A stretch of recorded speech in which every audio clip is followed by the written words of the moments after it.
Kelakuan gue waktu itu tuh gue ngerasa paling keren, gue ngerasa paling padahal gue cuma pakai mobil apa sih anjir. Di situ juga lu bakal nemuin orang-orang banyak duit cuy. Anak-anak banyak duit di situ. Lu setuju nggak anak laki-laki tuh harus nakal? Bener, anak laki-laki harus nakal karena buat apa ya, pelajaran nanti buat ke anaknya. Nah berarti sekarang lu udah ke jalan yang bener nih ya, maksudnya udah punya tujuan hidup. Ya gue berterima kasih banget nih sama kantor ini nih ya. Orang tua gue waktu itu sempat pusing banget punya anak gue. Terus hampir dibuang lu gak? Lu kalau mau dihargain cowok, lu harus bisa ngehargain diri lu sendiri. Iya benar. Baru lu bisa dihargain sama cowok.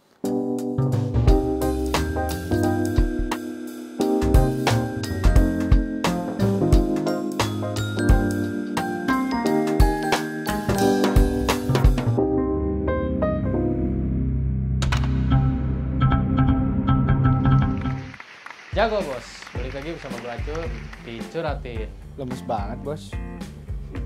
Puasa. Enggak, udah lewat. Kan puasa Senin Kalah sama Ramal Geret. Jago bos, balik lagi di channel YouTube kami. Gitu dong, gimana sih? Jago, bos. Balik lagi bersama gue Acur. Emang dia biasa kalau di konten dia dibully ya? Enggak, lu doang yang bully, ntar liat aja gue bully. Oke. Nah gue sini lagi bersama Ray nih. Ray apa panjangan? Ray Renaldi. Ray. Salah cuy. Apaan? Lu udah setahun berteman sama gua. Kan Ray Reynaldi. Bener kan? Ray Reynaldi lu tadi gitu. RAI. Ray. Terus Reynaldi. Lu salah. Ray Reynaldi. Oh Ray. Iya. Ray Reynaldi. Nah, betul. Itu kayak nama ini ya? Udah, terus lanjut. Terus gimana? Nah di sini dia maksa-maksa gue nih. Enggak, Cul. Kenapa? Karena lu butuh gua. Enggak, gue gak butuh. Kebetulan gua adalah talent yang paling terakhir dan gua paling sibuk. Jadi gue sekarang talent terakhir ya, Cul. Talent terakhir. Talent terakhir dan ini gua masuk ke Dicurhatin. Dulu kan lu terkenal dengan anak tongkrongan otomotif ya? Otomotif. Nah, kenapa lu bisa terjun ke otomotif itu? Oh berarti ini curhatnya awal mulanya tentang otomotif dulu ya? Iya, otomotif. Soalnya gue lihat kemarin tuh curhatnya tentang kenakalan remaja. Kebetulan kenakalan remaja dan otomotif itu hampir bersama. Itu menyatu. Oh menyatu. Kalau lu ada di salah satu circle gimana ya? Circle otomotif lebih ke mobil ya? Iya. Kalau gue lebih ke mobil ya. Itu pasti gue tapi nggak bisa menyamaratakan, tapi hampir rata-rata tuh pada bandel cuy. Karena apa? Karena kemarin seumuran gue pas kemarin itu kan anak-anak SMA, anak-anak kuliah yang baru dikasih mobil. Gimana sih lu rasanya anak-anak kuliah, anak-anak SMA baru dikasih mobil tuh pasti kayak nih mobil gue punya mobil, cewek semuanya mau sama gue. Jadi berasa gimana ya? Lu tuh paling keren. Passionnya berarti udah ngerasa dia punya mobil dan udah naik gitu kan? Padahal kan di luar sana dan sekarang kan gue jadi belajar juga kan. Gue malu atas kelakuan gue waktu itu tuh gue ngerasa paling keren, gue ngerasa paling padahal gue cuma pakai mobil apa sih anjir, nggak nyampe 1M. Ya, masih banyak di luar sana yang mobil 1M. Betul. Nah di situ dan sekarang kalau gue lihat ya kebanyakan itu tuh kan anak-anak SMA atau anak kuliah yang baru dikasih mobil terus mobil tuh paling sering banget tuh yang dibilang tuh mobil fuckboy itu mobil mobil Brio. Oh iya. Kenapa emang? Karena ya biasanya ya anak-anak yang baru di mobil tuh dikasih mobil LCGC tau. LCGC itu apa? Mobil ramah lingkungan, mobil city car kayak gitu. Dan dia udah ngerasa paling keren. Itu tuh anak-anak sekarang jadi kayak sosok keren, ngedeketin semua cewek.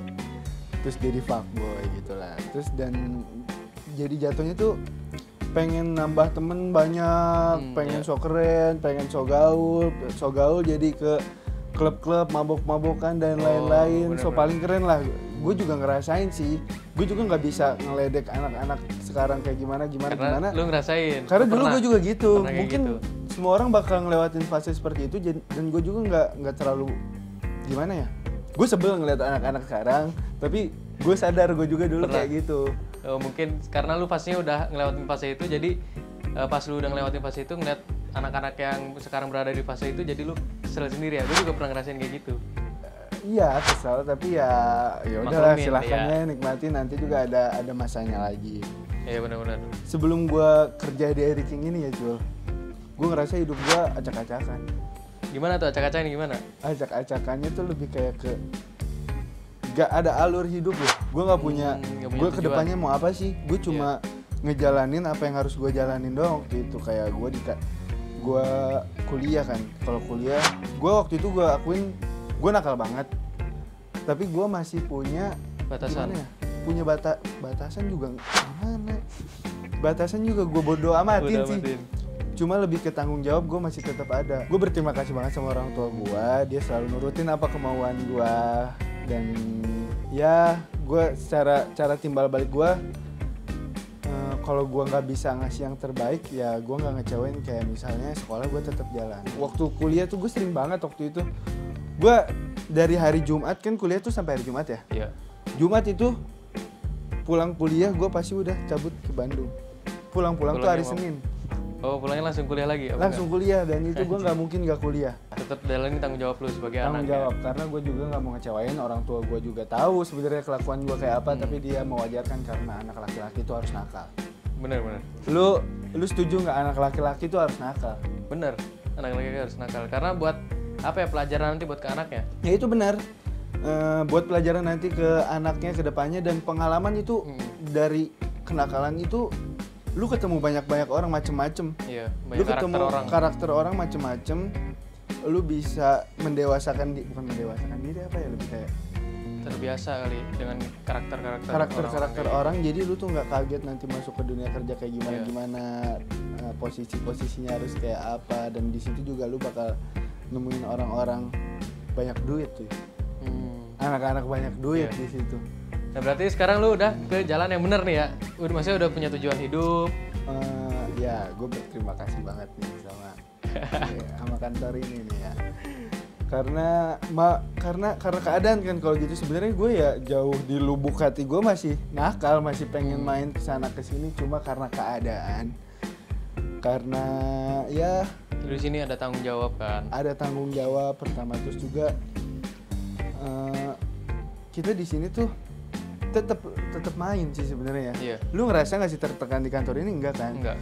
Ya cuma jam kerjanya aja gitu yang nggak selesai. Tapi gue lebih ngerasa ini main, cuma nggak bisa kemana-mana. Kita tetap nongkrong, tetap ngerokok, tetap ngopi, tetap bercanda, tetap mukulin teman sendiri, tetap ngejambakin teman sendiri, ngebully teman sendiri, tetap bahagia dalam kantor. Cuma bedanya lebih terarah aja, dan lebih bermanfaat aja, dan lebih menghasilkan.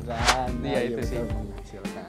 Bedanya itu aja, dan ya lebih ke positif aja sih sekarang, enaknya begitu. Mungkin kalau misal gue nggak kenal kantor ini, gue belum masuk kerja ke sini, gue masih jadi sampah di luar. Masih jadi beban orang tua. Masih jadi beban orang tua. Orang tua gue waktu itu sempat pusing banget punya anak gue. Terus hampir dibuang lu? Enggak? Dibuang sih kayaknya enggak ya. Enggak. Karena ya anak paling keren, paling ganteng bawa hoki gue. Enggak, jadi kayak gue setiap minggu minta duit, nggak pernah cukup dikasih duit berapapun. Emang misalnya batasan orang kan beda-beda ya. Gue waktu itu sebulan tuh buat ngabisin duit tuh bisa 7-8 juta, bener-bener emang buat gak jelas gitu. Gue nggak tahu lah, itu buat orang beda ya. Ada yang ngerasa itu mungkin itu 7-8 juta mah kecil gitu. Cuma buat lu hidup di kabupaten 7-8 juta gede nggak? Gede, itu udah UMR. Lebih dari UMR. Lebih dari UMR. Gue nggak tahu kalau kehidupan lu di Jakarta, cuma kalau buat di circle gue di kayak gimana itu tuh udah bener-bener overlap banget. Iya sih, udah berlebihan. Sekali kayak gitu kan, lu kalau di tempat-tempat gelap tuh lu pengen sok kaya. Apalagi ada cewek. Iya. Lu pengen sok kaya, lu mau beli apa ambil, lu bayarin security supaya jagain gini. Pas lagi mabok bodo amat, masih ada duit, pas bayar 6 juta gitu misalnya. Dak, bodo amat. Besok pagi lu nangis, asli menyesal. Itu pasti apa namanya? pasti terjadi di semua anak-anak muda yang sok kaya. Pasti. Iya. Dia ngerasa doang tuh tadi malam, apaan sih cuma segini, tenang, jangan takut habis, jangan takut Besoknya habis. baru nyesel. Besoknya nyesel makan Indomie. Mau minta duit lagi digamparin. Iya lah pasti, udah habis gede itu. Belum, kalau balik lagi ke tentang otomotif, itu ngabisin duit banyak banget sebenarnya. Walaupun itu termasuk ke beban keluarga lagi kan. Waktu itu gue belum pernah berpenghasilan, kalau sekarang gue modif-modif alhamdulillah udah pakai duit sendiri. Iya. Dari motor, mobil, semua tuh udah pakai duit sendiri. Terima kasih untuk atasan saya gitu. Saya jadi nggak jadi beban keluarga lagi, malah jadi Beban kantor. wow. Anda kalau sekali ngomong gak enak ya. Ini aja deh, lu di otomotif kira-kira ya udah ngabisin berapa? Gak kehitung cul. Kayak gitu. Lu gila itu pertanyaan. Gue soalnya mulai otomotif tuh dari SMA ya. Iya. Pertama gue bisa belajar mobil tuh SMP, gue udah tabrakan. Hancur mobilnya, keguling cul. Terus? Karena di situ gue harusnya cuma boleh putar-putar perumahan, gue hampir masuk tol. Gue bawa mobil sendiri kabur, Batu, gitu, ya? jalan-jalan, wah batu banget gue waktu kemarin tuh. Terus abis tabrakan itu? Ya diomelin, istilahnya kan diomelin, cuman namanya orang tua, gitu ya, orang tua gue terlalu gimana ya ke gue, nggak bisa bukan orang tua gue yang salah sih, tapi emang keadaan yang bikin gue bangsat, bikin gue kayak tai gitu kan. Nah setelah dari kecelakaan itu kebalik, ya bulan depan gue udah bawa mobil lagi, nyetir lagi. Terus mulai gue otomotif tuh di SMA. Kebetulan orang tua gue di bokap, dia seneng otomotif juga, dia seneng modif mobil, tapi dia nggak seneng ke mesin karena ya takut anaknya kecelakaan lagi. Oh jadi cuman eksterior doang? Eksterior doang. Dulu kalau modif mobil tuh ada kebanggaan tersendiri saat lu cuma ngeliatin tuh mobil, lu udah bahagia. Iya, udah sesuai sama ekspektasi lu sebelumnya. Udah sesuai sama apa yang lu inginin, lu cukup ngeliatin. Gue nggak butuh pengakuan orang lain mobil gue keren, tapi cuma dari kita. Gue modif buat diri gue sendiri, sama kayak melukis gitu, kayak yang abstrak atau apa. Orang kalau nggak ngerti ngelihatnya apaan sih ini? Nggak jelas nih gambar. Apaan sih nggak jelas? Cuma kalau yang ngerti itu tuh ya seni, bagi dia seni. Lu pengen rubah ini bukan sekedar lu punya duit, mobil lu bakal ganteng. Enggak bisa gitu. Karena gue lupa bahasa Inggrisnya tuh apa. Money can buy taste. Oh iya. Money apa coba? Apa uang tidak bisa merubah selera, selera gitu. Jadi ya lu percuma kalau mau punya duit banyak, kalau misalnya selera lu jelek, ya tetap tuh mobil jelek. Dan beda ceritanya sama orang yang budgetnya pas-pasan, tapi dia tahu mobilnya bakal keren kalau diginiin. Dan tahu barang-barang ini sebenarnya mahal, tapi dia pakai cara lain atau punya teman-teman lain biar ya setidaknya inilah sesuai dengan ekspektasi dia. Soalnya pas itu ada yang pernah ngejanjiin mau cerita kenakalan remaja, cuman pas udah di sini tuh dia malah ciut. Gue malu sebenarnya malu, apalagi ada bapak-bapak. Gue nggak tahu dia masa lalunya apa lebih kelam, gue takutnya gue cerita. Ya semoga aja lebih kelam ya biar lu nggak malu. Itu kalau dia lebih kelam malah gue yang malu. Oh kenapa? Karena apaan sih baru segitu doang. Oh udah diceritain. Belum sobek-sobek tangan, kan nggak tahu kita dulu dia gini-gini apa enggak. Cuma kalau dulu ya semua kenakalan udah gue cobain cuy. Semua kenakalan udah gue rasain, kecuali ngebunuh orang. Iyalah, itu mah udah beda lagi tuh ceritanya. Gue dipanggil sakit polisi. Pernah lu? Gue pernah gue, cuma bukan tentang narkoba. Itu gara-gara nggak ditilang, itu pelanggaran bukan gimana.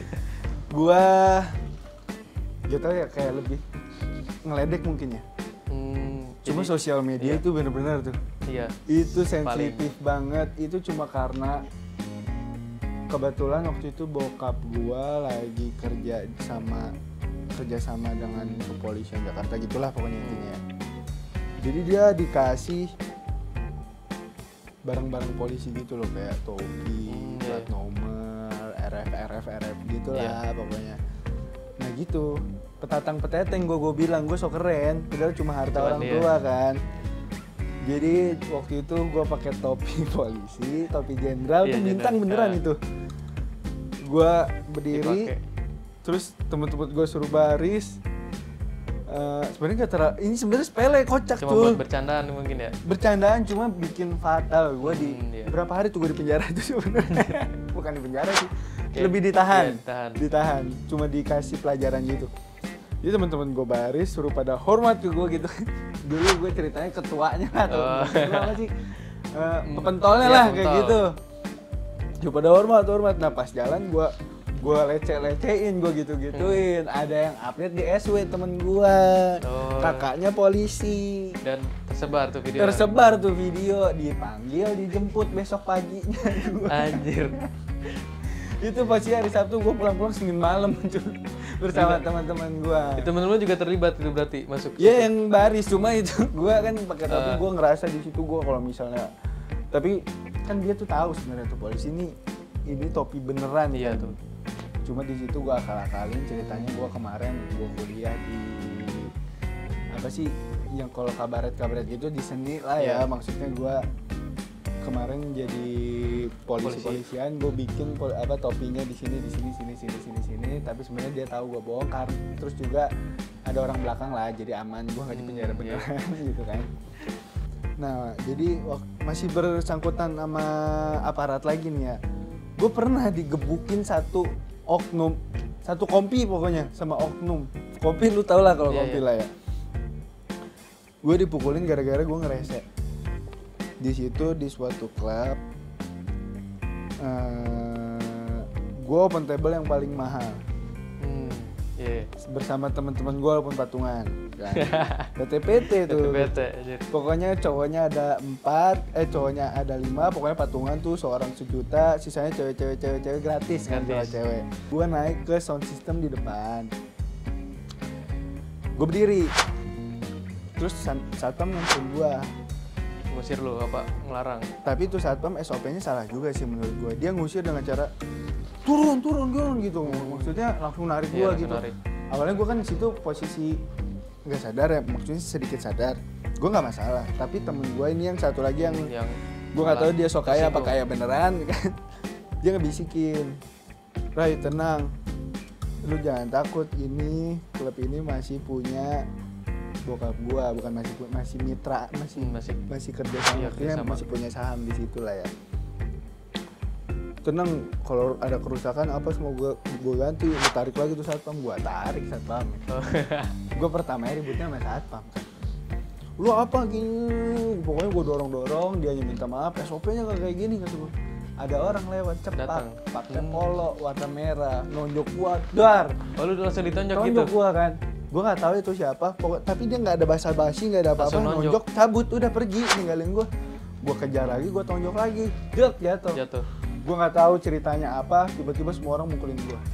Ternyata orangnya tingginya sama semua, anjir, pakai polo semua, terus juga dia cepak semua. Oh iya. Dan ternyata gitu. Gue tahu gue dipukulinnya sama siapa. Gue dipukulin itu, pokoknya temen gue yang ngebelain gue cuma satu, gue masih ngelawan. Pokoknya ada 2 orang giginya ompong sama gue, tapi gue juga masuk rumah sakit gitu kan. Yang mukulin itu ya? Iya, gue masih bisa ngelawan karena gue naik ke sopo, gue tendangin satu-satu palanya. Akhirnya gue manggil pengacara. Selalu ada cerita lah, pokoknya selalu ada, alhamdulillah selalu ada orang belakang gitu kan. Ada pengacara gini, singkat cerita udah aman. Nah, lu pernah balap liar gak? Itu makanan gua setiap minggu cuy. Setiap minggu gua tuh, kita Karawang Jakarta tuh jauh ya.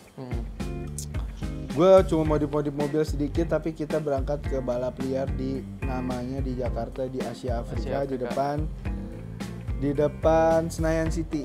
Kalau lu tahu tuh di situ yang banyak taichan jam 12 malam tuh, malam Sabtu itu udah numpuk banget, udah jadi sirkuit. Gue nggak ngerti tuh ada polisi, tapi ya udah itu tetap jalan. Bikin macet. Gue di situ pengalaman buruk gue ditimpuk sama warga. Oh, sama Grab. Ditimpuk mobil gue karena gue bebeledugan. Tahu nggak bebeledugan? Oh, bebeletakan. Pakai dastek. Berisik banget. Itu berisik banget, semua orang ganggu lagi tidur. gue beletak-beletuk ditimpukin, mobil gue kacanya pecah, ini kiri kanan. Pokoknya dulu gue meresahkan orang yang hidup di sekitar gue dah. Tetangga gue pada pindah berapa biji noh. Sekarang lu tahu mobil gue berisiknya kayak apa kan? Kayak helikopter aja. Pokoknya gue beban di sekitaran gue tuh bikin resah gue. Kalau otomotif mungkin buruknya itu doang ya. Kalau sisa-sisanya kemarin kebetulan kita balap, gue dapet juara 1, juara 2 sekaligus. Terus kemarin juga mobil gue dapet juara lagi, cuma juara 4 karena ada trouble. Ya ambil hikmahnya aja dari itu kan. Kalau kita sebenarnya ada yang salah, ada yang benar. Sebenarnya balap-balapan itu sebenarnya salah ya. Iya. Cuma kalau di alurnya jelas tuh jadi benar. Iya. Apapun jadi berprestasi. Jadi benar. Jadi berprestasi juga. Balap lumayan, terus otomotif, apalagi kalau otomotif mungkin kalau kenakalannya udah sih balap-balap doang. Kalau lain-lainnya gue juga ada di paling kontes-kontes kayak gitu, nggak ada kenakalannya lagi kalau otomotif ya. Nah terus keluh kesah lu? Tuh dia ngasih baca apa tuh? Bacain coba. Nih ada yang si Ray punya list cewek di HP-nya. Apa itu? Gue takut salah cuy, gue pengen cerita, gue takutnya orang ngerasa lu bangga dengan kenakalan lu gitu loh. Gue tuh serba salah anjir. Ini kan gue nanya. Jadi gue ibaratnya kayak menanyakan sesuatu dan lu tinggal jawab. Nggak ada perlu list di handphone gue. Apa itu? Itu list 1 tahun yang lalu ya. Belum bertambahnya sekarang. Mantan gue cuma ada 2 biji. Cuma yang terakhir itu bikin sakit. Oh jadi itu yang bikin trauma berpacaran. Cuma yang sisanya ini FWB kalau anak sekarang. Oh iya, friend with benefit. Nah, gue listnya itu yang gue dapat benefitnya. Anjir. Paham kan? Paham. Biar gue nggak lupa aja. Kan gue kayak malu tuh jelasin.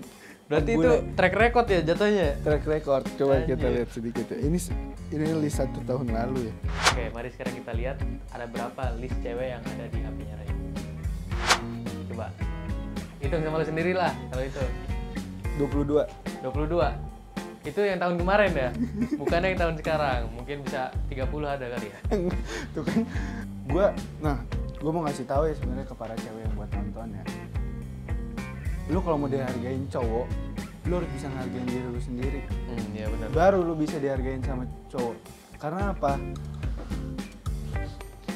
Gue juga nggak bakal sembarang ngedeket. Lu bakal bisa ngebedain gak sih mana cewek yang buat lu beneran, mana cuma buat main-main gitu kan? Kalau yang buat main-main tuh bener-bener, gue bukannya so ganteng atau apa ya, tapi ini yang emang beneran terjadi di dunia seperti itu ya. Maksudnya, lu Instagram tuh bisa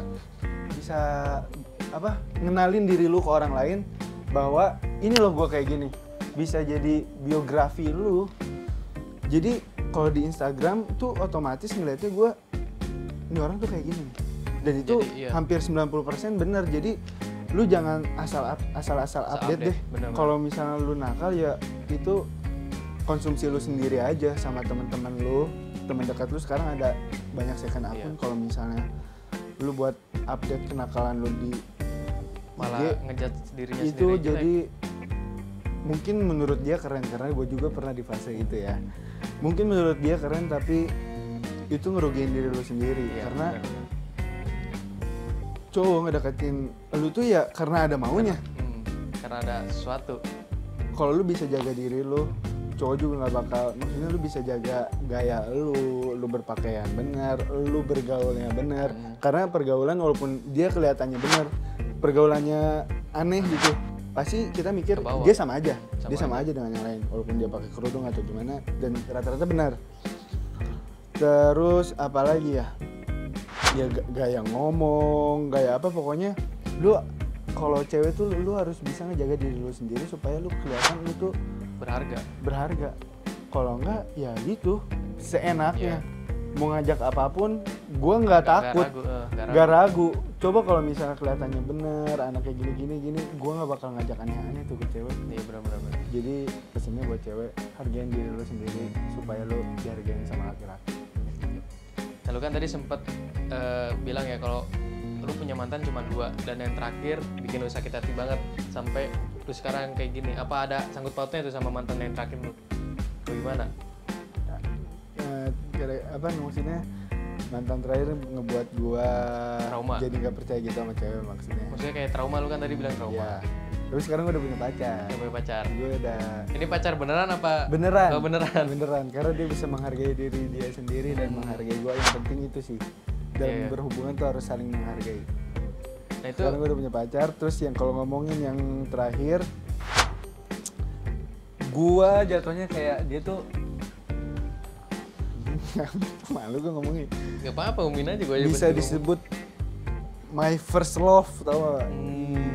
Ngeri ya. Di situ tuh pasti lu ngerasa sayang banget sama cewek, cinta banget sama cewek tuh di umuran SMA. Ya benar-benar. Gue pacaran 4 sampai 5 tahun kalau nggak salah. Dan akhirnya gue diselingkuhin. LDR. Makanya gue nggak percaya LDR. Gue di sini kayak gimana mungkinnya benar ya. Di sono dia begitu. Terus setelah itu gue nggak percaya lagi kak sama cewek. Jadi kayak lebih setiap gue ketemu cewek ya gue deketin cewek. Gue nggak jadi pindah ke homo ya. Iya. Cuma bedanya gue masih suka sama cewek tapi gue nggak pernah pakai perasaan. Awal gue udah nanemin gue nggak bakal jatuh hati lagi ke cewek karena gue takut sakit hati enak banget. Gue dulu tiap malam nangis cuy. Anjir, nangis karena cewek. Lu jangan bilang cowok tuh nggak bisa nangis. Iya, emang bisa. Karena yang bisa bikin hancur cowok tuh cuma apa? Cuma cewek cuy. Iya benar-benar. Kerjaan, cowok masih bisa nutupin. Dia pusing stres cuma di kerjaan doang. Keluarga, misalnya ribut sama orang tua, dia bisa stres di rumahnya doang. Tapi kalau udah ketemu temen-temennya dia fun lagi. Kalau masalah cewek, lu nggak bisa nutupin segalanya. Kita punya temen namanya Rejot, bego banget. Kalau udah galau, iya. Itu kelihatan banget kan. Sebenarnya yang lain, gue juga teman-teman yang lain juga pasti kelihatan kalau namanya galau sama. Kalau cowok tuh udah paling nggak bisa tentang cewek. Ya gue juga sempet kayak gitu tuh. Cuman gue nggak sampai nangis ya. Beda-beda kan setiap orang. Cuma kebanyakan tuh kebetulan Acul tuh tutup akun semua tuh. Nah itu biasanya cowok tuh galau tuh itu tutup akun tuh. Gak usah alasan deh Cul. Sekarang beban hidup lu apalagi kalau bukan hutang temen-temen lu ke lu. Kalau masalah hutang dia nggak pernah tuh tutup akun sebelumnya. Masalah keluarga lu cowok nggak mungkin kelihatan kalau ada masalah keluarga. Enggak, emang gue lagi jenuh aja sama Instagram. Gak mungkin jenuh sama Instagram. Serius? Gak mungkin. Itu pasti ada sesuatu yang lu nggak mau ngeliat sesuatu, lu nggak mau ngeblokir sampai hati lu itu lu kalau menurut gue ngaruh banget kalau lihat updatean cewek yang bikin kita hancur, terus ngeliat updatean dia tuh itu ngaruh banget menurut gua. Enggak, masalahnya cewek yang gue suka itu nggak pernah update di Instagramnya itu. Nah terus kenapa lu tutup akun? Ya bilangin gue lagi supaya lu nggak nge-stalk dia doang di IG. Dan IG juga nggak ada fotonya. Lu pacaran hancur sama cewek? Enggak, gue nggak pacaran. Enggak, maksudnya lu suka sama cewek misterius amat sih cowok. Kayaknya beban hidup cewek itu yang banyak tuh. Karena kalau biasanya yang tutup akun, yang pokoknya yang akunnya bermasalah tuh orangnya banyak beban hidup.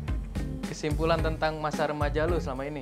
Kesimpulannya? Ya, keluh kesahnya dulu aja deh, keluh kesahnya. Kalau keluh kesah tuh gue selalu mengeluh kekurangan duit. Mengeluh kekurangan duit karena gaya hidup gue yang sok keren, yang sok kaya, yang pengen selalu terlihat kaya di depan cewek. Iya. Itu yang selalu buat kurang. Timbulannya ya kalau buat gua, buat anak-anak yang masih pengen main lah sport. Iya. Tapi cuma lu harus tahu tanggung jawab lu tuh apa. Yang penting orang tua Cul. Gua mau senakal apapun gua masih menghormati orang tua gua. Itu dia makanya. Orang tua gua anggap gua di rumah tuh baik-baik banget, anak manja. Serius, gua makan, tidur, baju semua tuh masih disiapin. Beda banget gua perlakuan gua di rumah sama di luar rumah tuh beda banget. Mau senakal-nakalnya lu, mau segimana-gimana lu harus masih tetap menghargai orang tua. Kalau lu nggak bisa bikin dia bangga, seenggaknya lu jangan ngecewain gua. Pesan gua cuma itu. Yang penting orang tua jangan lupain orang tua. Makanya gua kalau nakal tuh selalu mikir balik lagi ke orang tua gua. Iya itu. Cuma ada kok lu pasti bisa. Yang penting orang tua lu sebenarnya tahu lu nakal, cuma kita jangan nunjukin di depan dia. Itu. Terus ya kalau buat yang masih seumuran silakan main puas-puasin karena kalau cowok tuh memang itu nakal menurut gua. Ya, yang penting maksudnya ada batas lu. Jangan sampai ketangkep polisi lah intinya. Nah iya itu. Jangan narkoba, jangan hamilin anak orang. Pesan orang tua gue cuma itu sih. jangan narkoba, jangan ngambil anak orang. Itu karena kan kayak lu Ya, digedein bikin malu orang tua kalau itu. Kalau ya udah pasti bikin malu kayak gitu. Ya udah mungkin tuh buat para remaja yang seumuran kita mungkin ya. Waktu itu. Iya, Sekarang waktu kalau itu. kita jatuhnya lebih ke udah dewasa. Iya. Ya mungkin apa ya? Lu boleh nakal. Cuman tahu lu batasan stopnya harus mana? Apa berhentinya harus kapan? Jangan sampai ketagihan lah. Karena kalau misalkan lu ketulusan, ya masa depan lu susah. Lu bingung. Lu di zonanya nggak mau berubah, maksudnya mau di zona nyaman gitu aja, lu bakal susah. Ya udah, lu nggak bakal Lu maju. stuck di situ aja. Itu sih pesan dari gua. Ya terima kasih Ray. Lu abis ini ada tugas lagi ya? Oh ada tugasnya banyak. Cuma jadi dia sibuk banget. Gue setiap hari gue cabut-cabutan. Gue Jadi- bukannya keren kelihatannya tapi babul. Babul. Oke, sekian dari gua. Jangan lupa like, comment, and subscribe. Bantu kita ke 2 juta subscriber supaya Sultan Karmanya muncul. Jadi King, Jago, bos.